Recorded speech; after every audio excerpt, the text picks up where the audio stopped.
Welcome students, let's solve another example. और ये example again Rankine cycle से ही related है। इस एग्जांपल में जब रैंकाइन साइकिल का वर्ड आ गया हुआ है तो हमारा फर्स्ट स्टेप क्या होगा? Again we have to draw a TS diagram. Here is temperature, entropy, और इसमें टू फेस डायग्राम आ जाएगी और ये जाके थोड़ी स्वीप हो जाती है। इस डायग्राम पे भी कुछ ड्राइंग आपने नहीं करनी, पहले डाटा को सुन लें और समझ लें। We have a Rankine cycle. Rankine cycle simple लिखा हुआ तो इट मीन्स कि आइडियल रैंकाइन साइकिल की बात हो रही है। और इस Rankine cycle it is operating on two pressures. One pressure is 100 kilo pascal, another pressure is 11 mega pascal. ये दो प्रेशर गिवन है। इन दो प्रेशर्स के लिए जो क्वेश्चन पूछा गया है पार्ट में, दैट इज अ टरबाइन का वर्क डन निकालें, पंप का शाफ्ट वर्क निकालें एंड थर्मल एफिशिएंसी कैलकुलेट करें। This is your part A. Then data में क्वेश्चन में given है, let's assume steam quality after turbine is 80%। इसका मतलब क्या हुआ कि x की वैल्यू क्या हुई? 0.8। I told you कि जो स्टीम क्वालिटी है, स्टीम क्वालिटी या वेपर क्वालिटी, कोई भी वर्ड यूज़ कर लें, बिकॉज ये साइकिल वाटर के ऊपर ऑपरेट कर रहा है तो हम स्टीम कहेंगे, अगर कोई और लिक्विड होगा तो हम इसको वेपर कहेंगे। तो स्टीम क्वालिटी मीन्स कि x की वैल्यू 0.8 कंसिडर करें अगर, so in that scenario calculate turbine की एफिशिएंसी क्या है, and number 2 efficiency of real Rankine cycle क्या है। This is your question. Okay, एक और यहाँ पर एजम्पशन हमें देखनी है। स्टीम की क्वालिटी है वो टरबाइन की एफिशिएंसी को कंट्रोल करती है, पंप पे इसको कोई इफेक्ट नहीं आता। अब मैं डायग्राम ड्रॉ करता हूँ। हियर वी सी एक पंप है और पंप ने आगे मूव किया है बॉयलर की तरफ। बॉयलर पर जाकर स्ट्रेट होगी लाइन। अब जो प्रीवियस हमारी प्रैक्टिस थी उस डायग्राम से लाइन को बाहर निकालते थे, और इसकी रीज़न क्या थी? बिकॉज हमें हाई प्रेशर के ऊपर प्रेशर के अलावा टेम्परेचर भी गिवन था। अगर दो पैरामीटर्स होंगे तो इट मीन्स कि वो सुपर हीटेड स्ट्रीम है, और अगर ओनली वन पॉइंट गिवन है, प्रेशर या temperature, so what we will do, और ये हाई प्रेशर भी है, कि इट मीन्स कि वो जो पॉइंट है, जो second point high pressure point है, वो इस कर्व के ऊपर लाई करता है। तो इस केस में जो आपके पास प्रेशर है, जो कर्व, वो यहाँ पे स्टॉप हो जाती है।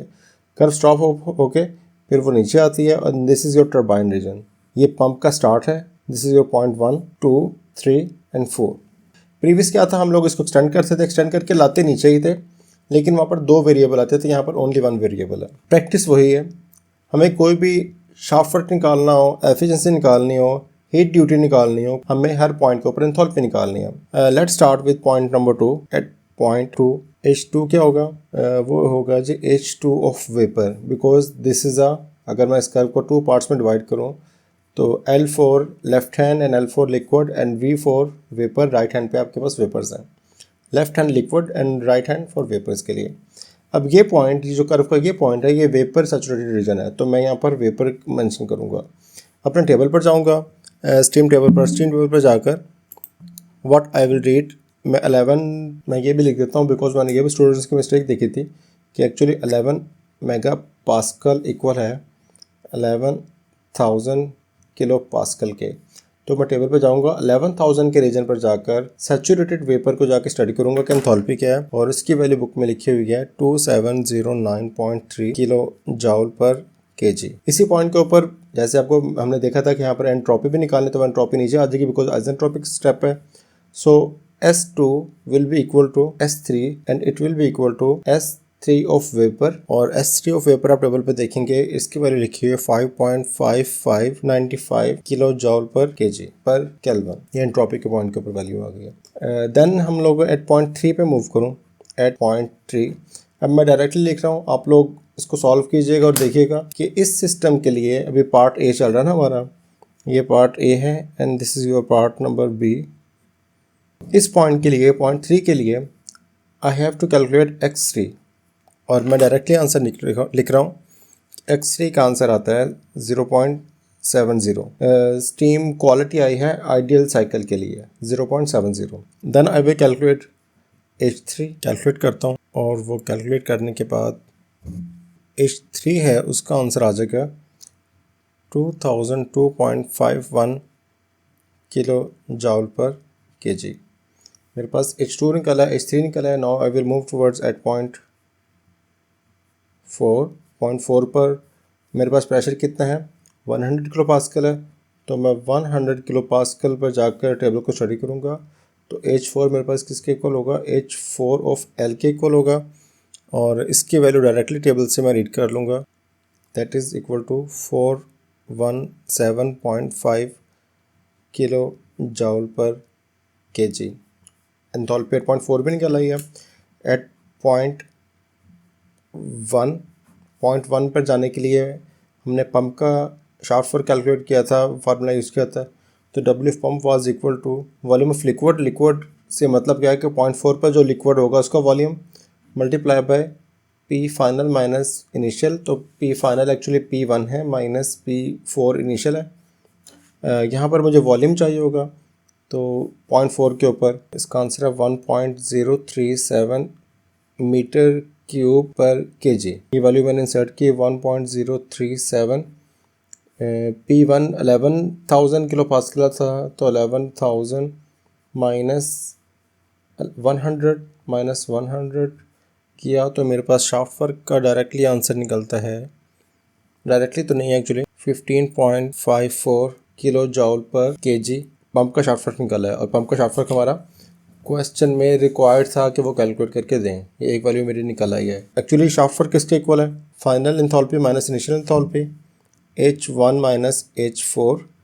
And I can write here कि H1 इक्वल होगा W of pump plus H of 4। तो H1 आएगा मेरा 428.87 किलो जॉल पर kg।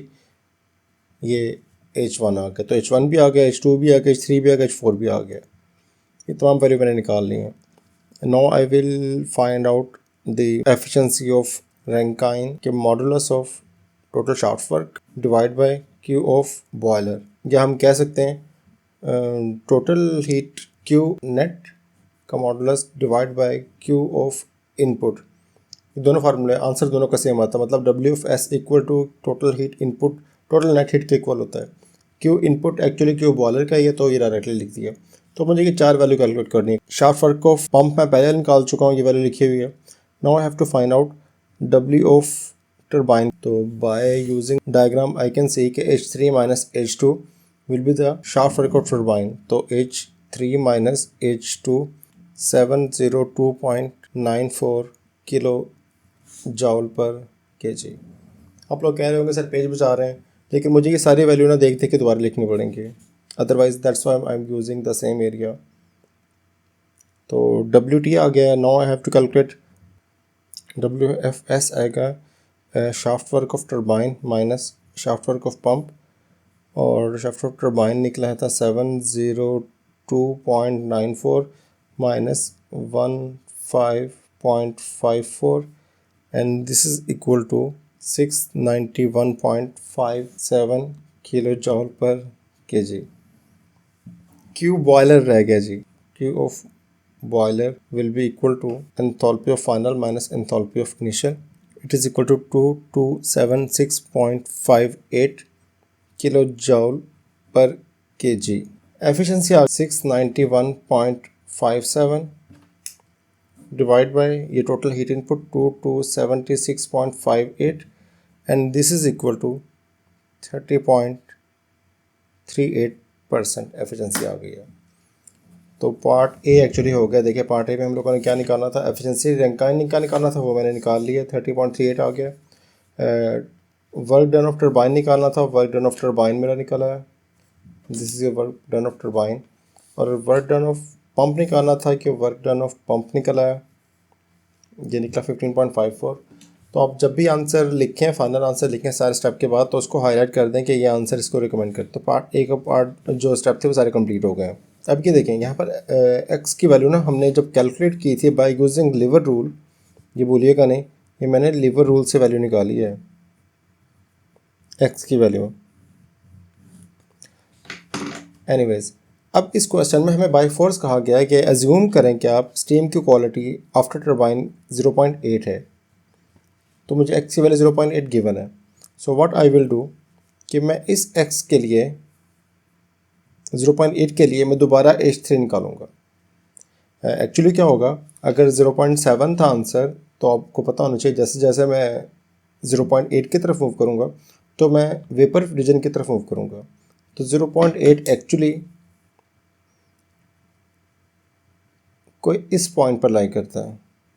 मैं इसको 3 प्राइम कह देता हूँ, ये मेरी मर्ज़ी है। तो अब ये जो x3 है x इज़ इक्वल टू 0.8 वो यहाँ पर है, और x इज़ इक्वल टू 0.7 जो था वो ओरिजिनल 3 था।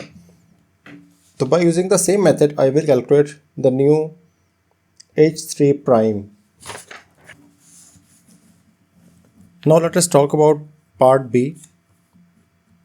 पार्ट बी में हमें कहा हुआ है कि steam quality after turbine x जो इसको हम कहते हैं, इसकी वैल्यू 0.8 गिवन है, और इसको हमने x3 प्राइम न्यू वैल्यू दे दिया ताकि पिछली वैल्यू से मिक्स ना हो। And what we have to do कि अब हमें h3 प्राइम कैलकुलेट करना है, और h3 prime by using lever rule h3 of prime of liquid plus x of 3 prime multiply by h of 3 prime of vapor minus h of 3 prime of liquid. h3 prime of liquid and h3 prime of vapor. Pressure मेरे पास क्या है after turbine, that is your 100 kilo pascal. तो मैं अपने table पे जाऊंगा, 100 kilo pascal पर जाकर ये वैल्यू को रीड कर लूँगा, और ये वैल्यू मैं लिख देता हूँ। लिक्विड के लिए वैल्यू आती है 417.511 kilo joule per KG, and vapour की वैल्यू आती है 2675.4 किलो जॉल पर केजी। ये तमाम वैल्यू x की, h3 वेपर की एंड h3 लिक्विड की वैल्यू मैं इंसर्ट करूँगा अपने इक्वेशन के अंदर। I will get actual enthalpy at point 3 prime 2 to 3.42 kilo joule per KG. Actual enthalpy के against I will calculate actual shaft work of turbine. Actual भी लिख दें यहाँ पे ताकि मिक्स ना हो। डायग्राम पे वापस आता हूँ। एक्चुअल वर्क क्या होगा, h3 प्राइम माइनस h2। आपको बताया था दोनों एंथैल्पीज का डिफरेंस है, so I will write here h3 prime minus h2 triple two 3.42 minus h2 मैंने लिखा था कहाँ के पेज, ये आगे h2 माइनस 2709.3, और ये आंसर एक्चुअली नेगेटिव में आता है minus 482.03 kilo joule per KG. That is your turbine shaft work actual. Efficiency of turbine निकालनी है तो वो इक्वल होगा shaft work actual ACT and shaft work ideal. तो ये जो 0.8 को कंसीडर करते हुए हम लोगों ने शाफ्ट वर्क निकाला, ये एक्चुअल है, और जो 0.7 को हम लोगों ने फाइंड आउट किया था, फाइंड आउट करके सॉल्व किया था, दैट वाज योर आइडियल। तो अब मैं जो शाफ्ट वर्क आइडियल पिछले केस के अंदर 702, एक्चुअली में माइनस में आएगा, गौर करेंगे आप तो, बिकॉज h2 माइनस h3 करना है यहाँ पर भी मैंने, माइनस 702 आ जाएगा और माइनस 482 आ जाएगा, माइनस माइनस कैंसिल हो जाएंगे एक दूसरे के साथ। तो क्या बनेगा 482.03 डिवाइड बाय ये शाफ्ट वर्क निकाला हुआ 702.94, तो 702.94। तो टरबाइन की एफिशिएंसी एक्चुअल क्या निकाला 68.6% एफिशिएंसी निकाला है टरबाइन की, और this is your actual efficiency. फिर पूछा हुआ है कि रियल रैंकिन साइकिल के लिए एफिशिएंसी निकालें, तो रियल के लिए निकाल लेते हैं। रियल रैंकिन साइकिल के लिए हमारे पास एफिशिएंसी का फार्मूला क्या है, total shaft work net divide by Q of input. Q of input same रहेगी मेरे पास, शाफ्ट वर्क चेंज हो जाएगा बिकॉज वो आपके पास क्या होगा, shaft work of turbine minus shaft work of pump का modulus divide by Q of boiler का मॉडुलस। लेकिन अभी जो ST यूज़ हो रहा है, टरबाइन शाफ्ट वर्क लिखा हुआ है, that will be your real one, 482 यहाँ पर आएगा। तो हम ये वैल्यू रखेंगे तो एफिशिएंसी का फार्मूला क्या बन जाएगा, 482.03 माइनस 11.37 डिवाइड बाय 2276.58, और ये 226.58 ये जो क्यूब बॉयलर है ये मैंने पार्ट A में निकाल कर दिखाई थी, ये वही रहेगी, ये चेंज नहीं होगी वैल्यू। इनको सॉल्व करेंगे तो बनेगा जी 470.66 डिवाइड बाई 2276.58, और एक्चुअल एफिशिएंसी मेरे पास आ जाएगी 20.7%। अब यहाँ पर ट्विस्ट क्या है, ट्विस्ट 2-3 आए हैं, गौर कीजिएगा। नंबर 1 कि अगर एक डाटा गिवन हो तो हम लोग अपने कर्व को छोड़ेंगे नहीं, इस कर्व के अंदर अंदर प्ले करेंगे, पहली बात। नंबर 2 हम लोगों ने यहाँ पर टरबाइन की एफिशिएंसी गिवन नहीं थी, हमें पूछी हुई थी, बट एक डाटा गिवन था कि हमें एक्चुअल स्टीम क्वालिटी बताई हुई थी। एक्चुअल स्टीम क्वालिटी से मैंने टरबाइन की एफिशिएंसी निकाली है। अब आप लोगों को एग्जांपल भी एक सॉल्व करवाई थी या एक क्वेश्चन सॉल्व करवाया था जहाँ पर आपको एफिशिएंसी गिवन नहीं थी, वो आइडियल रैंकिन साइकिल के लिए था। जहाँ पर एफिशिएंसी गिवन ना हो तो आप लोगों ने एजम्पशन नहीं लेनी है। अब इधर टरबाइन की एफिशिएंसी की बात हो रही है तो आप लोग जस्ट टरबाइन की एफिशिएंसी में ही चेंज लेकर आएंगे। फाइन, ये क्वेश्चन के अंदर जैसे दिखाया आपको टरबाइन की एफिशिएंसी में ही चेंज लेकर आएंगे कि जो 68.6% एफिशिएंसी टरबाइन की आई है, बस इससे आपने आंसर देना है। ये नहीं करना कि पंप की एफिशिएंसी को एक्स्ट्रा एफिशिएंट होते हुए आप लोग अज्यूम कर लेंगे। जो डाटा गिवन है, जितना गिवन है उसको यूटिलाइज़ करके आप प्ले करेंगे, एक्स्ट्रा डाटा को यूज़ नहीं करेंगे। तो आई बिलीव कि क्वेश्चन भी आपको सॉल्व करने में मज़ा आया होगा। तो आफ्टर दैट फिर पार्ट सी की तरह 8.1 एग्जांपल के पार्ट सी की तरह हम लोग एम डॉट भी इजीली कैलकुलेट कर सकते हैं, क्यू बॉयलर भी इजीली कैलकुलेट कर सकते हैं एंड क्यू कंडेंसर भी इजीली कैलकुलेट कर सकते हैं। ठीक है, तो ये that could be a lengthy question जहाँ पर हम लोग ये तीनों पॉइंट्स भी कैलकुलेट कर सकते हैं। एंड नेक्स्ट वीडियो में हम लोग देखेंगे कि एफिशिएंसी ऑफ रैंकिन साइकिल कैसे इंक्रीज़ की जा सकती है। मिसाल के तौर पर हम लोगों ने ऑब्जर्व किया कि आइडियल की एफिशिएंसी आई थी 30.38, ये देखें, और रियल की आई है 20.7%। तो इट मीन्स आइडियल से हम लोग रियल की तरफ जब भी मूव करेंगे तो efficiency will decrease. So next part में मैं आपको एक्चुअली क्लास में भी डिस्कशन की थी कि क्या वेज़ हैं जहाँ पर हम लोग एफिशिएंसी ऑफ रैंकिन साइकिल को इंक्रीज़ कर सकते हैं। बिकॉज जैसे ही आइडियल से एक्चुअल की तरफ जाएंगे तो एफिशिएंसी डिक्रीज़ होती है। तो क्या कोई ऐसा मेथड भी है जहाँ पर हम लोग एफिशिएंसी इंक्रीज़ कर सकते हैं? We will talk about this question in next video इंशाल्लाह। फास्ट फॉरवर्ड में करके देखिएगा। Take care, bye bye.